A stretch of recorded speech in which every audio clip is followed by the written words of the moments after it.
এর থেকে আমি একটি নতুন ডকুমেন্ট নিয়ে নিচ্ছি, ফাইল থেকে নিউ, তারপর ডিফল্ট ফটোশপ সাইজ। এখন আমি ব্রাশ ক্রিয়েট করার জন্য আমার কোনো কিছু ছবি আঁকাআঁকি অথবা ছবির প্রয়োজন। তো আমি ইন্টারনেট থেকে একটি ছবি নিয়ে নিচ্ছি, যেমন গুগলের মধ্যে এসে আমি সার্চ করছি যে 3PNG। এখন আমি একটি যদি গাছের ব্রাশ ক্রিয়েট করতে চাই, আমি এখানে এসে ইমেজ থেকে একটি ছবি নিয়ে নিচ্ছি এভাবে ক্লিক করে। এই ছবিটিকে আমি রাইট বাটনে ক্লিক করে সেভ ইমেজ করে ডেস্কটপের মধ্যে আমার ছবিটি সেভ করে নিচ্ছি। সেভ করার পর আমার ছবিটি ওপেন করছি। ফটোশপের মধ্যে ওপেন করার পর আমি যেই অংশটুকুকে ব্রাশে কনভার্ট করব, অর্থাৎ ব্রাশ ক্রিয়েট করব, এই অংশটুকুকে আমি সিলেক্ট করে নেব। কেননা আমি যদি লেয়ার সিলেক্ট করে পুরাটাকে ব্রাশে কনভার্ট করি, তাহলে পুরা অংশ সহ আমার ব্রাশটা ক্রিয়েট হবে।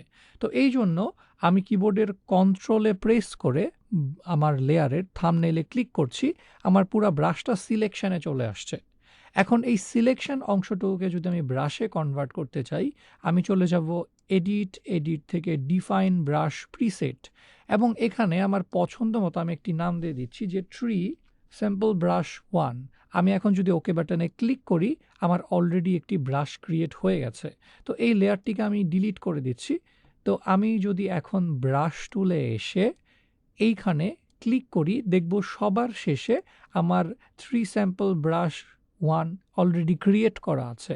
আমি যদি এই ব্রাশটিকে সিলেক্ট করি, সিলেক্ট করার পর একটু ছোট করে ফেলি এবং এখান থেকে যদি কালার নেই আর একটু এইভাবে ডার্ক কালার নেওয়ার পর আমি যদি এখানে একটি ক্লিক করি, দেখব যে আমার ব্রাশ অলরেডি ক্রিয়েট করা হয়ে গেছে।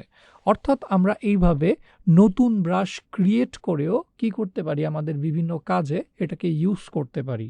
এখন আমরা চলে যাব, আমরা যদি নতুন ব্রাশ ডাউনলোড করে ইউজ করতে চাই, তাহলে এটাকে কিভাবে ইউজ করব। Ctrl+Z, এবং আমরা নতুন ব্রাশ ডাউনলোড করার জন্য আমরা চলে যাব ব্রাউজারের মধ্যে। ব্রাউজার থেকে আমরা দুইটা সাইট থেকে ভালো ব্রাশ পেতে পারি, একটি হচ্ছে brusheasy.com আর একটা হচ্ছে brushking.eu। এইখানে অলরেডি কিছু ফ্রি ব্রাশ দেয়া আছে। আমরা চাইলে গুগল থেকেও বিভিন্ন রকমের ব্রাশ ডাউনলোড করে নিতে পারি।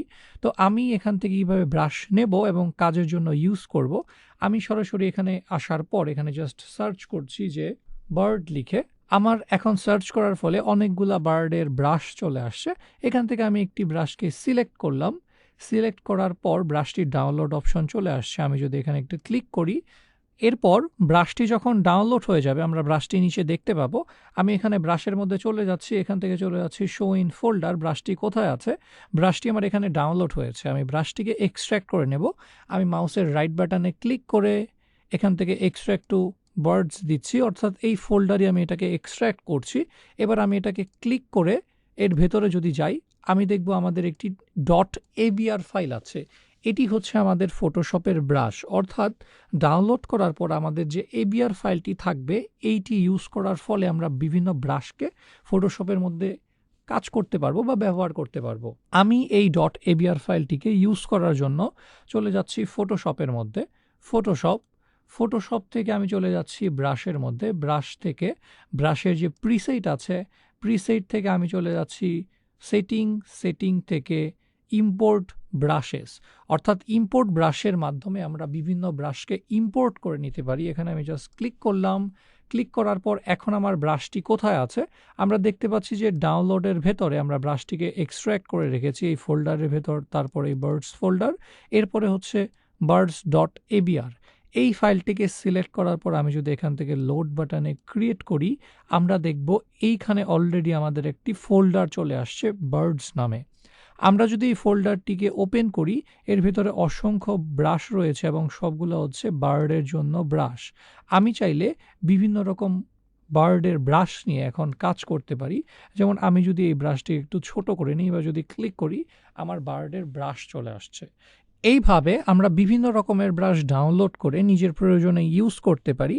এবং এরপরে যে কাজটি, আমরা যদি চাই আমরা আবার ব্রাশকে ডিলিটও করে দিতে পারি। যেমন আমি আবার ব্রাশের মধ্যে এসে সেম ব্রাশের প্রিসেটের মধ্যে আসব এবং আমি যে কোনো ব্রাশকে এভাবে ধরে আমি যদি সেটিং থেকে ডিলিট গ্রুপের মধ্যে ক্লিক করি এবং যদি ওকে বাটনে প্রেস করি, আমার ব্রাশটি ডিলিট হয়ে যাবে। এবং আবার আমাকে ব্রাশটি ইউজ করার জন্য পুনরায় ইম্পোর্ট করে নিতে হবে এই সেটিং থেকে ইম্পোর্ট ব্রাশের মাধ্যমে। কিন্তু আমি যদি চাই আমি ব্রাশকে ইম্পোর্ট করব না, আমি ব্রাশকে সেভ করে রাখবো, তাহলে কিভাবে? আমরা এখন চলে যাচ্ছি আমাদের যে ব্রাশের ABR ফাইলটি ছিল, ABR ফাইলটিকে ধরে রাইট বাটনে ক্লিক করে আমি এটাকে কপি করে নিচ্ছি। কপি করার পর আমি এটা কি আমার ফটোশপের যে প্রিসেট ফোল্ডার আছে যেখানে আমার ফটোশপটি ইনস্টল করা আছে সেইখানে পেস্ট করে দেব, যেন আমি এটাকে ইন ফিউচারেও বিভিন্ন কাজের মধ্যে ইউজ করতে পারি এবং এটাকে আমি সেভ করে পরবর্তীতে সংরক্ষণ করতে পারি। যেমন আমি এখান থেকে চলে যাচ্ছি, ক্লিক করে ফটোশপ থেকে রাইট বাটন ক্লিক করে মোর থেকে open file location, open file লোকেশনের পর আবারও আমি এই ফটোশপের সফটওয়্যারটি কোথায় ইনস্টল করা আছে, ওপেন ফাইল লোকেশন, এখানে হচ্ছে ফটোশপের ফাইলটি ইনস্টল করা আছে।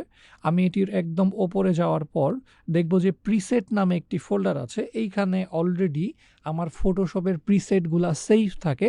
এখানে একটি ফোল্ডার আছে ব্রাশেস, এইখানে রাইট বাটনে ক্লিক করে আমার ব্রাশটিকে আমি পেস্ট করে দিলাম, এই ফোল্ডারটি এখানে চলে আসছে আমার ফাইল। তো এই ফাইল যখন এখানে চলে আসছে, এই ফাইলটিকে আমি পুনরায় বা ইন ফিউচার এটাকে ডিলিট করে দিলেও এখান থেকে অ্যাক্সেস করতে পারবো। কিভাবে? আমি এটাকে কেটে দিচ্ছি এবং কাটার পর আমি যদি ফটোশপের মধ্যে আসি, ফটোশপের মধ্যে আসার পর এখানে ক্লিক করার ফলে আমি যদি এই সেটিংয়ে ক্লিক করি, এখন আমরা দেখতেছি যে আমাদের এখানে ২টি ব্রাশ দেখাচ্ছে। আমরা যে ৩ নাম্বার বার্ডের ব্রাশটি নিয়েছি ওটা এখানে নেই। তো আমরা যদি আমাদের এই ফটোশপকে জাস্ট একটু ক্লোজ করে আবার ওপেন করি, ফটোশপকে ওপেন করার পর আমি ফাইল থেকে নিউ থেকে নতুন একটি ডকুমেন্ট নিয়ে নিলাম এবং ডকুমেন্টটি নেয়ার পর আমি দেখছি যে আমার এইখানে ব্রাশ প্রিসেটের মধ্যে ক্লিক করার পর যদি সেটিং অপশনে ক্লিক করি, আমার নিচে অলরেডি একটি ব্রাশ চলে আসছে।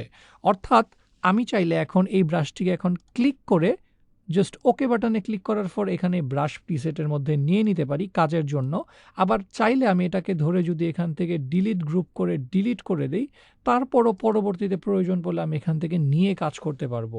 অর্থাৎ আমরা এইভাবে বিভিন্ন ব্রাশকে আমাদের প্রিসেটের মধ্যে সংরক্ষণ করে রাখতে পারি, যাতে আমরা ইন ফিউচারে আমাদের এই ব্রাশগুলোকে নিয়ে আবার পুনরায় কাজ করতে পারি। তো এই হচ্ছে আমাদের আজকের ক্লাসের টপিক। Thank you.